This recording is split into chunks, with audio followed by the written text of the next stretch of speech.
Bom, primeiramente, eu sou o João Pedro E eu sou o Lucas Welter. e a gente veio apresentar para vocês, então, o nosso trabalho. O nosso projeto, então, ele se trata sobre o impacto de dados artificiais na identificação do mal de Parkinson através de modelos de inteligência artificiais híbridas. E bom, inicialmente a gente teve que selecionar um elemento motivador para nossa pesquisa e acabou que o mal de Parkinson foi o elemento escolhido por nós. Essa escolha vem do fato do Parkinson ser uma doença neurodegenerativa relativamente comum na sociedade, tendo-se em média 500 mil casos somente no Brasil e uma estimativa de ultrapassar 1 milhão de casos até o ano de 2060.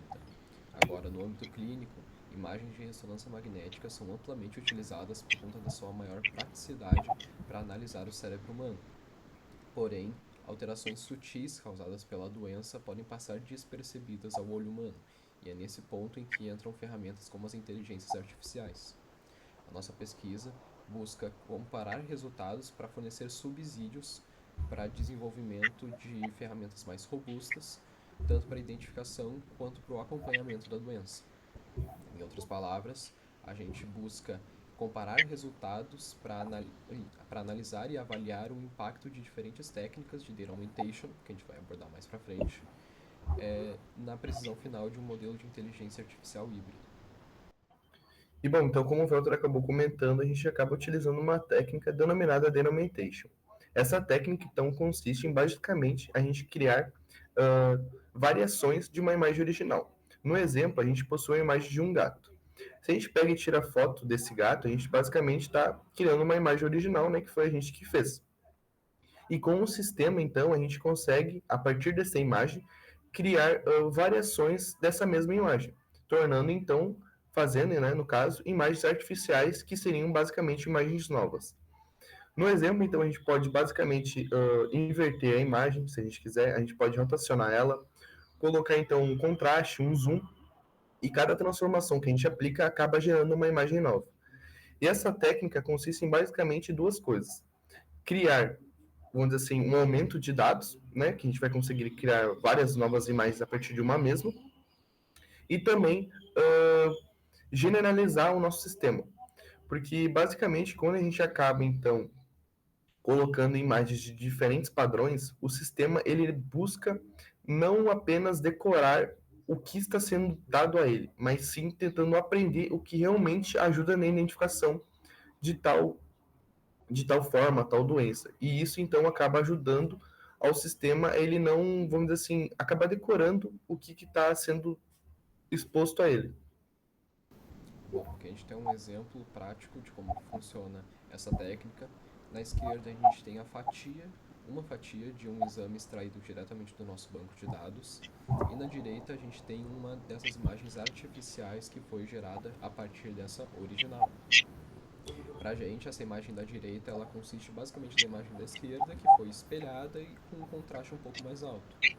Porém, a máquina interpreta isso como uma imagem totalmente nova, com um padrão totalmente diferente do que ela havia recebido anteriormente e que ainda possui a essência que ela precisa extrair, que é a presença do mal de Parkinson e as alterações causadas na região do mesencéfalo pela doença. E bom, então a partir desse ponto a gente acabou definindo o nosso problema. O nosso problema então seria como diferentes técnicas de denomination aplicadas à imagem de ressonância magnética 3D acabam influenciando o desempenho de modelos de deep learning na identificação do mal de Parkinson. E aliado a isso, nós temos o objetivo que é avaliar o impacto de diferentes técnicas de data augmentation aplicadas às imagens de ressonância magnética 3D no desempenho de modelos de deep learning para a identificação do mal de Parkinson. E bom, a partir desse ponto, então a gente partiu para a nossa metodologia, que seria basicamente como a gente acabou conduzindo todo o nosso processo. E bom, a partir disso, a gente então acabou fazendo um fluxograma onde ele é dividido em etapas. A primeira etapa, basicamente, seria então o acesso ao banco de dados. Como a gente precisava de imagens de mal de Parkinson, a gente teve que ir a uma organização mundial que fosse, vamos dizer assim, especializada neste assunto. Para isso, a gente acabou encontrando então a PPMI.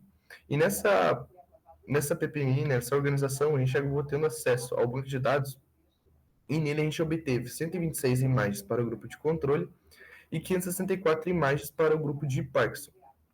Como a gente já consegue, vamos dizer assim, analisar estes números, a gente então acabou percebendo uma grande diferença entre as classes. E é nesse momento, então, que o denomination acaba sendo muito importante, porque como a gente consegue criar variações de uma mesma imagem, a gente consegue, então, equilibrá-las e testá-las para ver se realmente funcionam. A nossa segunda etapa foi a etapa de pré-processamento, porque basicamente as imagens vieram todas bagunçadas. E como a gente está utilizando uma rede neural, a gente precisa colocar um padrão de entrada para essa rede neural. A nossa terceira etapa, então, foi a etapa de programação. E nessa etapa, então, a gente está utilizando um modelo híbrido. Basicamente, o modelo híbrido é a junta de dois modelos. O primeiro modelo, então, seria o 2D CNN, onde basicamente a gente vai fazer a extração das características do eixo X e Y de uma fatia. E como a gente está utilizando uma imagem 3D, a imagem 3D ela é formada por várias fatias. O que, que seria uma fatia? Uma fatia é basicamente uma imagem onde nela, então, a junta dessas fatias, então, formaria uma imagem 3D. E para analisar essa imagem numa terceira dimensão, a gente está utilizando o modelo LSTM, que basicamente vai salvar as imagens e as características que o 2D CNN acabou analisando e aprendendo. E no LSTM, então, a gente vai fazer então o salvamento dessas informações em um vetor que vão ser salvos na memória, transformando então uma imagem em 2D em conjunto, transformando então o eixo Z, que seria a nossa terceira dimensão. Nosso treinamento e teste, então, para treinamento, a gente está utilizando 75% do nosso banco de dados e os outros 25%, para fechar o 100, estão sendo disponibilizados para teste. Ou seja, o teste está sendo utilizado apenas com imagens que não foram utilizadas anteriormente. Como a gente está querendo analisar diferentes casos e avaliar o impacto, a gente teve que fazer diferentes casos e avaliações. Para isso, então, a gente acabou treinando primeiramente a nossa rede, então, com as imagens 100% puras que foram retiradas do nosso banco de dados. Após, a gente então acabou aplicando um aumento nessas imagens, que acabou sendo então um novo teste. E por fim, então, a gente acabou fazendo casos com corte nas imagens, que vão ser explicadas posteriormente. E bom, nós realizamos um total de 13 treinamentos e testes, sendo possível separá-los em 5 grupos distintos. O primeiro grupo é os treinamentos sem nenhum tipo de aumento de dados. O segundo é com aumento de dados somente do grupo de controle, fazendo balanceamento do sistema. O terceiro é com aumento de dados em ambos os grupos, priorizando a quantidade de exames acima do equilíbrio entre classes. O quarto é com 126 imagens de cada, sendo 126 imagens do grupo de controle, mais 126 imagens extraídas das 564 do grupo de Parkinson.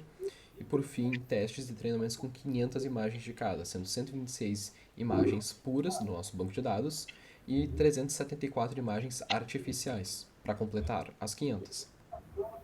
E bom, dentre todos esses treinamentos se destacaram dois testes, sendo o primeiro quando a gente aplicou o aumento em ambos os grupos e aplicou um corte de 25 a 75%, que esse corte nada mais é do que uma priorização da região realmente importante a ser analisada.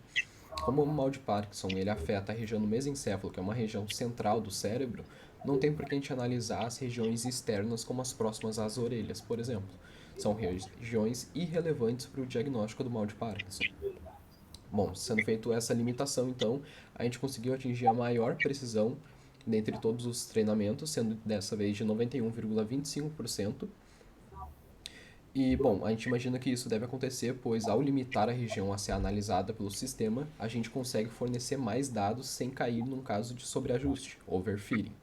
Seria basicamente quando o sistema decora que uma caneta, por exemplo, tem que ter exatamente essas características. E se eu removo a tampa dela, ele já não consegue mais identificar que é uma caneta. E não caindo num caso como esse, a gente consegue fornecer mais dados para o sistema analisar e aprender padrões.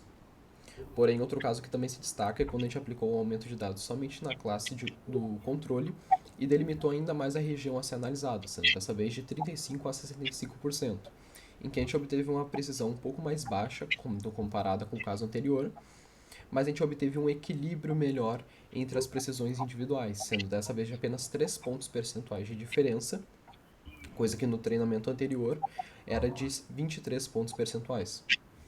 Bom, nós imaginamos que isso deve acontecer, pois apesar da gente ter menos dados para fornecer para o sistema analisar e decorar e aprender os padrões, como a gente tem um equilíbrio no banco de dados, o sistema para de priorizar a classe que tinha maior quantidade de dados. Essa priorização fica nítida no primeiro treinamento que a gente fez, que foi sem nenhum tipo de aumento de dados. A gente obteve 37,5% na precisão do grupo de controle e 93,62% no grupo de Parkinson. E nesse caso ficou nítido que o sistema, quando tem um desbalanceamento muito grande no banco de dados, ele acaba priorizando a classe, o grupo que tem maior quantidade de exames. E bom, considerando os resultados alcançados, nós podemos afirmar que o objetivo foi alcançado. Nós verificamos que a inserção de dados artificiais tem impacto significativo na precisão do sistema, aumentando em cerca de 40,43% em média a precisão do sistema. E como perspectivas futuras para esse trabalho, nós podemos aplicar essas mesmas técnicas em outras doenças para validar o desempenho da técnica. E bom, então esse é o nosso trabalho. Muito obrigado pela atenção. Obrigado pela atenção.